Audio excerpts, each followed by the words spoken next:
നമസ്കാരം. പുതിയ വീഡിയോയിലേക്ക് സ്വാഗതം. കഴിഞ്ഞ ദിവസം അലഹാബാദ് ഹൈക്കോടതിയുടെയും മദ്രാസ് ഹൈക്കോടതിയുടെയും വിവാദ പരാമർശമാണ് ഏറെ ചർച്ചയായപ്പെട്ടിരിക്കുന്ന വിഷയം. പെൺകുട്ടികളുടെ സ്വകാര്യ ഭാഗങ്ങളിൽ സ്പർശിക്കുന്നത് ബലാത്സംഗ കുറ്റമല്ല എന്നാണ് കോടതി കണ്ടെത്തിയിരിക്കുന്നത്. ഇതിനെതിരെ നിരവധി പരാമർശങ്ങൾ രംഗത്ത് വന്നിട്ടുണ്ട്. വിവാദമാകുന്ന തരത്തിൽ ഇത്തരം പ്രസ്താവനകൾ ഇറക്കിയതിന് പിന്നിൽ എന്താണെന്നറിയില്ല. ഏതെങ്കിലും കേസിൻ്റെ അടിസ്ഥാനത്തിലായിരിക്കാം. എന്നിരുന്നാലും ഇത്തരത്തിൽ ഒരു പ്രസ്താവന ഇറക്കിയത് ശരിയാണോ? കാരണം പെൺകുട്ടികൾക്ക് അവരുടെ ശരീരഭാഗങ്ങൾക്ക് അവകാശമുള്ളതല്ലേ? അവരുടെ ശരീരത്തിന് പോലും മറ്റൊരാൾക്ക് സ്പർശിക്കാവുന്ന തരത്തിൽ അത്രയും അനുവദനീയമാക്കി കൊടുത്തു നിയമങ്ങൾ. സ്ത്രീകളുടെ സ്വകാര്യ ഭാഗങ്ങളിൽ സ്പർശിക്കുകയും ചുരിദാറിൻ്റെ വള്ളികൾ അഴിക്കുക അങ്ങനെയുള്ള സംഭവങ്ങൾ ഉണ്ടായാലും അതൊരു ബലാത്സംഗ ശ്രമമല്ല എന്നാണിപ്പോൾ കോടതി കണ്ടെത്തിയിരിക്കുന്നത്. ഈ പ്രസ്താവന തീർത്തും സ്ത്രീകളെപ്പോലുള്ളവർക്ക് വളരെയധികം വേദന ഉളവാക്കുന്നതാണ്. കാരണം അവരവരുടെ അഭിമാനത്തിനെ ചോദ്യം ചെയ്യുന്ന തരത്തിലാണ് ഇത്തരത്തിലുള്ള സ്ത്രീകൾക്കെതിരെയുള്ള പ്രസ്താവനകളൊക്കെ ഉണ്ടായിക്കൊണ്ടിരിക്കുന്നത്. കോടതി പോലും സ്ത്രീകൾക്ക് അനുകൂലമല്ല പ്രതികൂലമാണെന്ന് തോന്നുന്ന തരത്തിലാണ് ഇത്തരം പ്രസ്താവനകൾ. അലഹാബാദ് ഹൈക്കോടതിയുടേതാണ് ഇത്തരം പ്രസ്താവന. തുടർന്ന് മദ്രാസ് ഹൈക്കോടതിയുടെ മറ്റൊരു പ്രസ്താവനയുണ്ട്. സ്ത്രീകൾ അശ്ലീല ചിത്രങ്ങൾ കാണുകയും സ്വയം ഭോഗം ചെയ്യുകയും ചെയ്താൽ അതൊരു വിവാഹ മോചനത്തിന് കാരണമാകുകയില്ല എന്നാണ് പ്രസ്താവന. ഈ രണ്ട് പ്രസ്താവനകളും വളരെ വിവാദപരമായിട്ടാണ് തോന്നിയത്. കാരണം ആദ്യത്തേത് സ്ത്രീകളെ അത്രയധികം വിമർശിക്കുന്ന തരത്തിലാണ്. രണ്ടാമത്തേത് അത്ര ശരിയായൊരു പ്രസ്താവനയായി തോന്നിയില്ല. കാരണം സ്ത്രീകൾ അശ്ലീല ചിത്രങ്ങൾക്ക് അടിമകളായി മാറുക എന്ന് പറയുന്നത് തന്നെ തീർത്തും കുറ്റകരമായൊരു കാര്യം തന്നെയാണ്. ഇത്തരത്തിലുള്ള പല പ്രസ്താവനകളുമാണ് ഹൈക്കോടതി പോലും ഇറക്കിക്കൊണ്ടിരിക്കുന്നത്.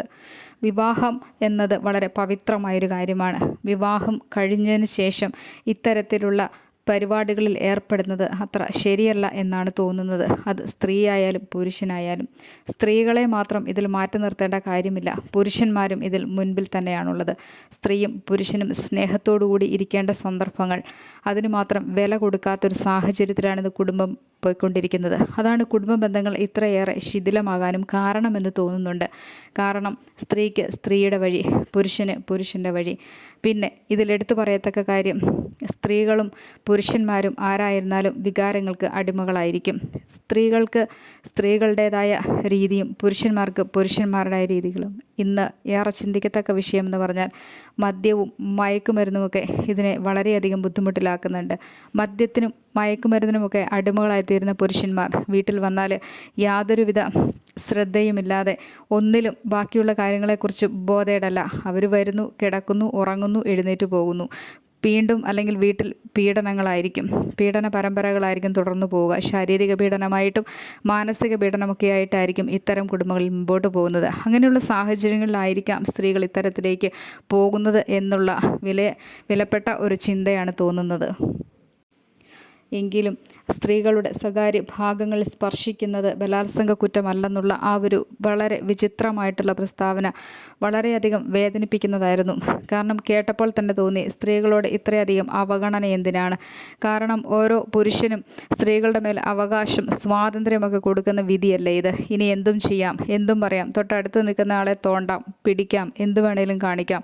അവരുടെ ഡ്രസ്സിലായാലും ഡ്രസ്സുകൾ വലിച്ചു ഊരാനും ഒന്നും ഒരു നിയമത്തിൻ്റെ അധീനതയിൽ പെട്ടുപോയൊരു കാര്യമായിട്ടാണ് ഇങ്ങനെയൊക്കെ വരുന്നത്. പിന്നെ ഇത്രയും വളച്ചൊടിക്കേണ്ട കാര്യമുണ്ടോ എന്നറിയില്ല. എങ്കിൽ പോലും ഇത്തരം പ്രസ്താവനകളൊക്കെ മനുഷ്യർ അറിഞ്ഞിരിക്കുന്നത് നല്ലത് തന്നെയാണ്. ഈ വിവാദ പരാമർശം ഇന്ന് ചർച്ച ചെയ്യപ്പെട്ടുകൊണ്ടിരിക്കുകയാണ്. ഇനി ഇതിൻ്റെ ഉറപ്പിൻ്റെ മേൽ ഇനി എന്തൊക്കെ നടക്കും? ഈ നാട്ടിൽ പീഡനം കൂടിക്കൊണ്ടിരിക്കുകയാണ്. പണ്ട് കാലഘട്ടങ്ങളിലേക്കാൾ ഇന്ന് അതിന് തീവ്രത കൂടിക്കൊണ്ടിരിക്കുന്നു. കാരണം മൊബൈൽ യുഗമാണ്. മൊബൈലിൽ കണ്ടും കേട്ടുമുള്ള ഇത്തരം അശ്ലീല വീഡിയോകളൊക്കെ കണ്ട് ഓരോരുത്തരും സ്ത്രീകളോട് എങ്ങനെ പെരുമാറണം, എങ്ങനെ പെരുമാറണ്ട എന്നതിനെക്കുറിച്ച് വ്യക്തമായ ധാരണകളില്ലാതെ ലഹരിക്ക് അടിമപ്പെട്ടുകൊണ്ട് അമ്മയാണോ പെങ്ങളാണോ എന്ന് പോലും തിരിച്ചറിയാൻ പറ്റാത്ത അവസ്ഥയിലായി. കഴിഞ്ഞിടയിൽ എറണാകുളത്ത് മദ്യലഹരിക്ക് അടിമയായൊരു മകൻ സ്വന്തം അമ്മയെ പീഡിപ്പിക്കാൻ ശ്രമിച്ച വാർത്ത വളരെയധികം ജനശ്രദ്ധ ആകർഷിച്ചു. വളരെയധികം മനസ്സിനെ വേദനിപ്പിച്ച ഒന്നായിരുന്നു. അമ്മ ജനിപ്പിച്ച മകൻ അമ്മയെപ്പോലും തിരിച്ചറിയാനാവാത്ത അവസ്ഥ. മയക്കുമരുന്നിന് അത്രത്തോളം ശക്തിയുണ്ട്. ഇത്തരത്തിലുള്ള ഈ കാലഘട്ടത്തിലാണ് ഇതുപോലൊരു പ്രസ്താവന ഇറക്കിയിരിക്കുന്നത്. വളരെ മോശമായിപ്പോയി, വളരെ അപലപനീയമായി പോയി എന്നാണ് തോന്നുന്നത്. എന്തായിരുന്നാലും ഇതിനൊക്കെ ഒരു മാറ്റം വരുമെന്ന് പ്രതീക്ഷിക്കുക തന്നെ ചെയ്യാം. കാരണം സ്ത്രീക്കും പുരുഷനും അവരവരുടേതായ വ്യക്തി സ്വാതന്ത്ര്യങ്ങളുണ്ട്, അവരവരുടേതായ ആത്മ അഭിമാനമുണ്ടെന്നുള്ള ഓർമ്മ എപ്പോഴും വേണം. ഒരു സ്ത്രീ പുരുഷനെ ബഹുമാനിക്കുന്നത് പോലെ തന്നെ തിരിച്ചും പുരുഷനിൽ നിന്ന് സ്ത്രീകൾ ബഹുമാനം ആഗ്രഹിക്കുന്നു.